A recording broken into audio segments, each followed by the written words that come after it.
সম্মানিত প্রিয় বন্ধুরা, আপনারা পৃথিবীর যে কান্ট্রি থেকে আমার ভিডিওটি দেখতেছে সবাইকে আন্তরিকভাবে অভিনন্দন জানিয়ে আজকের ভিডিওটি শুরু করছি। আজকের ভিডিওটি তৈরি করছি আপনি মাত্র 1 মাস 5টি ন্যাচারাল খাবার খেয়ে আপনি আপনার পুরুষাঙ্গ অর্থাৎ প্রাইভেট পার্টকে আপনি লম্বা এবং মোটা করবেন কিভাবে। তো নিশ্চয়ই বুঝতে পারছেন আজকের ভিডিওটি অত্যন্ত গুরুত্বপূর্ণ। আশা করি 1 সেকেন্ড আপনি এটাকে ইনস্টল করবেন না, সম্পূর্ণভাবে ভিডিওটি দেখবেন। দেখার পরে আপনি সম্পূর্ণ অভিজ্ঞতার আলোকে আপনি আপনার ঘরোয়াভাবে এই ন্যাচারাল খাবারটি আপনি সেবন করবেন। ইনশাআল্লাহ সর্বোচ্চ 1 মাসের মধ্যে আপনি আপনার যৌন স্বাস্থ্য ঠিক হয়ে যাবে এবং আপনার পুরুষাঙ্গ মোটা এবং লম্বা হবে। পুরুষাঙ্গ লম্বা এবং মোটা করার দুটি পদ্ধতি আছে। একটি পদ্ধতি হচ্ছে যে অনেক ব্যয়বহুল আপনার খরচ, সেটা হলো সার্জারি করে, সেটা এখন বর্তমানে বাংলাদেশে হচ্ছে। সেখানে আপনার 10 লক্ষ 20 লক্ষ টাকার প্রয়োজন হয়। আর আরেকটি হচ্ছে যে ন্যাচারাল খাবার, যেটি আজকে আপনাদের সাথে আমি আলোচনা করব। আজকে আমি অনেক গবেষণার মাধ্যমে খাবারগুলা আবিষ্কার করছি। সেই খাবারগুলা যদি আপনি খেতে পারেন ইনশাআল্লাহ আপনার সকল সমস্যা কেটে যাবে। যে সুবিধা আপনি পাবেন যে খাবারগুলোর মধ্যে, 1 নম্বর আপনার পুরুষাঙ্গ লম্বা এবং মোটা হবে। লম্বা এবং মোটা অতটুকু হবে যতটুকু সৃষ্টিকর্তা আপনাকে সৃষ্টির সময় আপনার জন্য আপনাকে উপহার দিয়েছে, অথচ আপনি এটাকে টানভাবে সঙ্গদোষের কারণে, মাস্টার বিশ্বন অর্থাৎ হস্তমৈথুন করার কারণে আপনি এটাকে নিস্তেজ করে ফেলছেন। আর যখন এটা আপনার প্রয়োজন হয়েছে বর্তমানে, আপনার প্রয়োজনের সময় আর আপনি এটাকে আর চোখে দেখতেছেন না, আপনি এখন আফসোস করতেছেন, আপনি এটা এখন নষ্ট হয়ে গেছে। আপনি যে পুরুষাঙ্গের মধ্যে উপরে যে টিস্যুগুলো আছে সমস্ত টিস্যুগুলো দুর্বল হয়ে গেছে, অনেকের টিস্যুগুলো বাসা দিয়েছে, মানে উপরে উঠে গেছে। তো আপনার পূর্বের ন্যায় আপনি এটা আবার সঠিকভাবে সঠিক পর্যায়ে চলে যাবে। 2 নম্বরে আপনার বীর্য, যাদের পাতলা হয়ে গেছে, আপনার বীর্য আঠার মতো ঘন হয়ে যাব এবং আপনার বীর্যের গুণগত মান ঠিক হয়ে যাব, যাতে আপনার, যাকে শুক্রাণু বলা হয়, যার কারণে আজকের অনেক সময় সন্তানাদি জন্ম দিতে অনেক সময় ব্যর্থ হচ্ছে, সেটাও ইনশাল্লাহ ঠিক হয়ে যাবে। এবং আপনার পার্টনারের সাথে যখন আপনি পারফরমেন্স করেন, দেখা যাচ্ছে আপনার 2-1 মিনিটেই আপনার পারফরমেন্স শেষ হয়ে যায়, সেটা ইনশাল্লাহ বৃদ্ধি হবে। এবং উত্থানজনিত যে সমস্যাটা দেখা যাচ্ছে, আপনি আপনার পার্টনারের কাছে যখন গেলেন, যাওয়ার পর আপনার বিশেষ সময় দেখা যাচ্ছে আপনার লিঙ্গ পুরুষাঙ্গ আপনি এটা উত্তান হয়ে গেছে, অর্থাৎ এটা আর ভালোভাবে কাজ করতেছে না, সেটা ইনশাআল্লাহ ঠিক হয়ে যাবে। এবং আপনার পুরুষাঙ্গের মধ্যে পর্যাপ্ত পরিমাণে ব্লাড সার্কুলেশন তৈরি হবে। কারণ হচ্ছে যে পুরুষাঙ্গ এবং যৌন স্বাস্থ্য ঠিক থাকে একমাত্র রক্ত সঞ্চালনের উপরে নির্ভর করে। কারণ হচ্ছে যে আমাদের পুরো শরীরের মধ্যে রক্ত সঞ্চালন যদি না হতো তাহলে কিন্তু আমরা বাঁচতাম না। কিন্তু আর পুরুষাঙ্গ বিষয়টা খুবই সেন্সিটিভ বিষয়, এটা 19 থেকে 20 হলে এটা দেখা যাচ্ছে রক্ত সঞ্চালনটা ব্লক হয়ে যায়। অর্থাৎ আপনার পুরুষাঙ্গের যে নার্ভগুলো আছে অর্থাৎ টিস্যুগুলো আছে, এগুলো খুব সরু, খুব চিকন চিকন, আমাদের চুলের মতো। এগুলো যখন আপনার ব্লক হয়ে যায় তখন কিন্তু দ্রুত গতিতে আপনার ব্লাড সার্কুলেশন হয় না। আপনি যাই খান, যত ভালো খাবারে খান, দেখা যাচ্ছে আপনার ব্লাড সার্কুলেশন না হওয়ার কারণে আপনার উত্থানজনিত সমস্যা দেখা যাচ্ছে, বীর্য পাতলা হয়ে গেছে, দেখা যাচ্ছে আপনার আস্তে আস্তে পুরুষাঙ্গ ছোট হয়ে গেছে বা চিকন হয়ে গেছে, সেটা ইনশাল্লাহ ঠিক হয়ে যাবে। আর আশ্চর্যজনক কথা হচ্ছে যে আপনার পুরুষাঙ্গ আপনার কেন ছোট হয়ে গেল বা কেন এটা চিকন হয়ে গেল, যখন আপনার প্রয়োজন হলো, অনেকে দেখা যাচ্ছে তার পুরুষাঙ্গের দিকে তাকিয়ে বা সে ভাবনায় সে অনেকে বিয়ে পর্যন্ত, লজ্জা বিয়ে পর্যন্ত করতেছে না, বা অনেকে এটাকে নিয়ে অনেক দুশ্চিন্তা করতেছেন। তো আজকে এই ভিডিওর মধ্যে আপনাদের সমস্ত দুশ্চিন্তা আমি ইনশাল্লাহ শেষ করে দেব। এটা একমাত্র হওয়ার কারণ হচ্ছে যে একটা মানুষের যখন বয়স, যখন বিশেষ করে পুরুষের আপনার 14-15 বছর বয়সে তার একটা উত্থান বয়স আসে, সেই বয়সে গিয়ে সে হয়তো সঙ্গদোষের কারণে কারণে হোক বা যে কোনো ক্লাসমেটের কারণে হোক, বন্ধু বান্ধবের কারণে হোক, নানান কারণে দেখা যাচ্ছে অতিরিক্ত হস্তমৈথুন করতে করতে দেখা যাচ্ছে তার যে পুরুষাঙ্গটা, সেই পুরুষাঙ্গটা আপনার যে টিস্যুগুলো আছে, টিস্যুগুলা আপনার উপরে বাসা দিয়ে দিছে এবং টিস্যুগুলো আপনার দুর্বল হয়ে গেছে, অনেক টিস্যু দেখা যাচ্ছে চিরেও গেছে, সে কিন্তু বলতে পারতেছে না।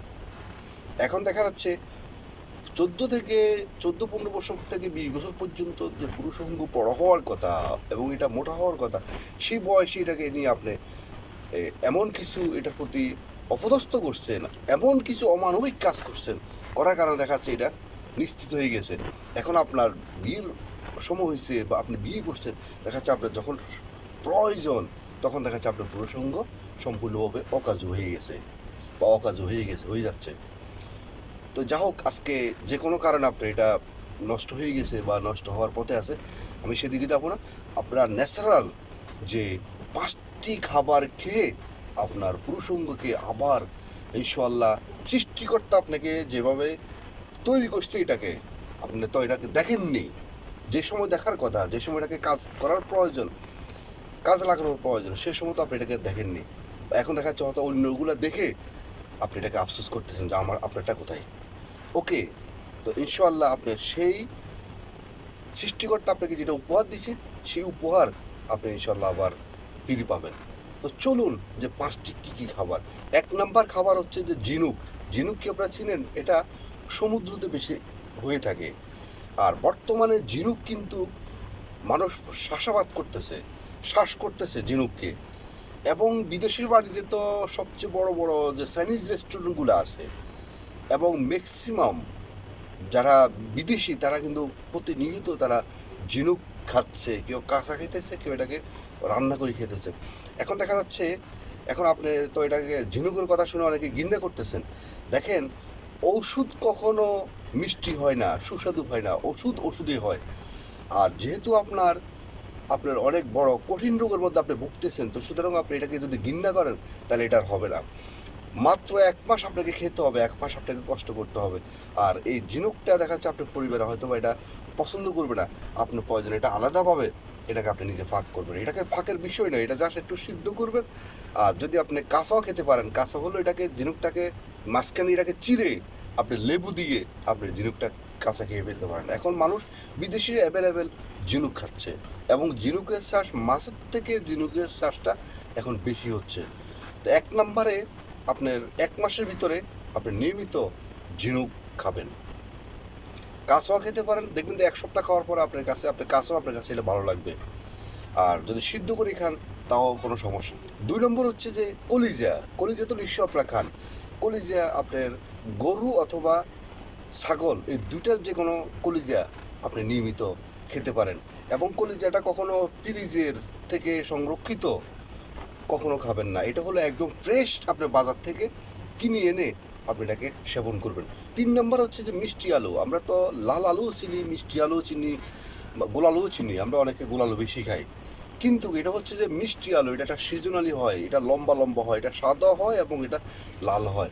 নিয়মিত মিষ্টি আলু খাবেন আপনার টাইম মতে। হয়তো সেটা আপনার সকালবেলা নাস্তার মধ্যে খেতে পারেন বা দুপুরে লাঞ্চের সাথে খেতে পারেন বা আপনার বিকেলে নাস্তার সাথে খেতে পারেন, অর্থাৎ আপনার টাইম টেবিল মেনটেন করে আপনি লাল আলুটা আপনি সেবন করেন।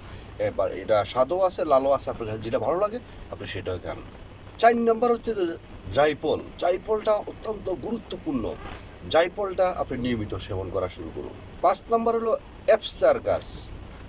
অ্যাপসার গাছটা যদি আপনি না চিনেন, আপনি ইউটিউবে সার্চ দিলে আপনি এটা পাবেন, বা এটা অনেকের এলাকাতে অনেক মুরব্বীরা বা অনেকে এটা চিনে, এটাকে সবজি হিসাবেও অনেকে এটা খায়। এটা হলো আপনার পালং শাক আছে না, পালং শাকের মতো এটা, এটা লম্বা লম্বা ডাঁটা এরকম, এটা অনেক লম্বা গাছ হয়, বাজারে এটা বিক্রি হয়, সবজি হিসেবে বিক্রি হয়। এটা আপনি শাক করে তো খেতে পারেন, সালাদ বানিয়ে খেতে পারেন, এটাকে আপনি রান্না করেও খেতে পারেন। এই 5টি যে উপাদানের কথা আপনাদেরকে বলছি, এই 5টি উপাদান আপনার যে যে যে সুবিধার কথাগুলো আপনাকে বলছি, এই 5টা সুবিধার জন্য যে যে ভিটামিনের প্রয়োজন, যে সমস্ত জিঙ্কসের প্রয়োজন, সমস্ত জিঙ্কস আপনি এটার মধ্যে পাবেন, এই জিনিসগুলোর মধ্যে পাবেন। আপনি দয়া করে আর কোনো কিছু চিন্তা ভাবনা না করে আপনি 5টি যে উপাদানের কথা বলছি, 5টি উপাদান খান ইনশাআল্লাহ। এটার মধ্যে আমি যদি আপনাদেরকে এগুলার স্পেসিফিকলি যদি কোনো এটার সুবিধাগুলো বলতে চাই, এটার মধ্যে জিঙ্কস আছে, এটার মধ্যে ভিটামিন এ আছে, ভিটামিন ডি আছে, A to Z আছে, এগুলো বলতে গেলে ভিডিও অনেক লম্বা হয়ে যাব, আপনি অনেক সময় বিরক্ত হয়ে যাবেন। তো যা হোক, আপনাকে আমি শুধু সাজেস্ট করব আপনারা এই 5টি উপাদান ইনশাআল্লাহ আপনি যদি দেশে থাকেন তাও আপনি খেতে পারেন, আর আপনি যদি বিদেশ থাকেন তাও আপনি শুরু করতে পারেন। এটা বিদেশে তো অ্যাভেলেবেল ঝিনুক বিক্রি হচ্ছে, বা আপনার জায়ফলও পাওয়া যাচ্ছে, লাল আলু সাদা আলুও পাওয়া যাচ্ছে। এটা কিন্তু লম্বা লম্বা, এটা কিন্তু ওই যে গোল আলু নয়, লাল আলু। এবং অ্যাপসার যে গাছটা, অ্যাপসার গাছটা আপনি সবজি দোকানে গেলে আপনি এটা পাবেন। এবং কলিজা, যেখানে গরু জবাই করা হয়, ছাগল জবাই করা, সেখান থেকে আপনি ফ্রেশ এটা আপনি নিয়ে আসবেন। কলিজাটা এনে আপনি এটা আপনি নিয়মিত খাদ্যর মধ্যে রাখেন।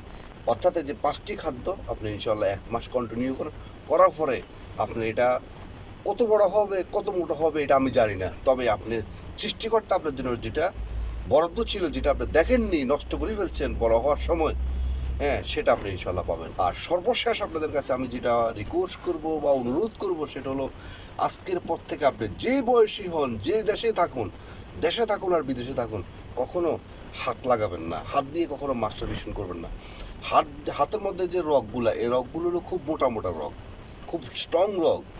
আর পুরুষ অঙ্গের রগগুলো হলো খুব সেন্সিটিভ, খুবই আপনি নর্মাল। আপনি যখন হাত দিয়ে যখন মাস্টারবেশন করতে যাবেন তখন দেখা যাচ্ছে আপনার পুরুষ অঙ্গের পাড়াটা বেজে যাচ্ছে, খুবই ক্ষতি হচ্ছে। আজকের পর থেকে এই কাজটা কখনো করবেন না। আজকের মতো ভিডিওটি এখানে শেষ করছি। ভিডিওটি যদি আপনাদের ভালো লেগে থাকে তাহলে অবশ্যই একটা লাইক করবেন, একটা কমেন্ট করবেন, এবং আপনাদের প্রিয় বন্ধুদের কাছে ভিডিওটি শেয়ার করে দিবেন।